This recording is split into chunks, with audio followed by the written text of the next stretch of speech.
In a joint operation with Iraqi security forces, U.S. forces in Iraq have killed 15 Islamic State operatives. On Thursday morning, the U.S. Central Command, or CENTCOM, said a joint operation had been conducted in western Iraq. IS members attacked American and Iraqi troops with weapons, grenades, and explosive suicide belts, according to the statement. Civilians were not injured. U.S. media reported that 7 American troops were injured. CENTCOM has not commented. In a statement earlier this week, the Iraqi military said that airstrikes targeted the hideouts, followed by an airborne operation in the desert and caves of the country.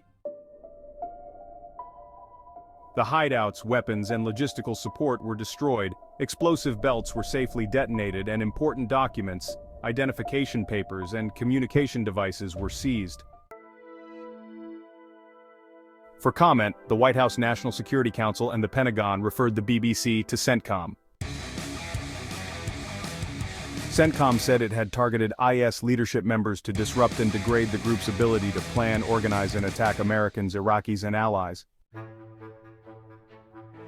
Since December 2021, approximately 2,500 U.S. troops remain in Iraq in an advise and assist capacity after the U.S. military announced it would end its combat operations there. A planned end date for U.S. military operations in Iraq was postponed by Iraq on 15 August.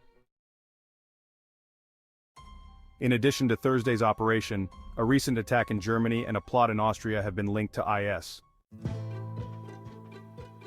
The suspect, a 19-year-old Austrian citizen, had pledged allegiance to the Islamic State before targeting Taylor Swift's Eras tour in Vienna, authorities said. According to CIA Deputy Director David Cohen, Austrian authorities were able to disrupt the plot with intelligence provided by the CIA. 3 people died and 8 others were injured in an attack in Solingen, Germany. A murder suspect, 26-year-old Isa al-H, is being investigated for having links to the Islamic State following the attack in Germany ahead of state elections. 6 people, including a policeman, were killed, and 28 others were injured in a shooting attack near a Shia Muslim mosque earlier this summer. A US-led coalition of more than 70 countries largely drove the Islamic State out of Iraq and Syria, where they once had a strong foothold.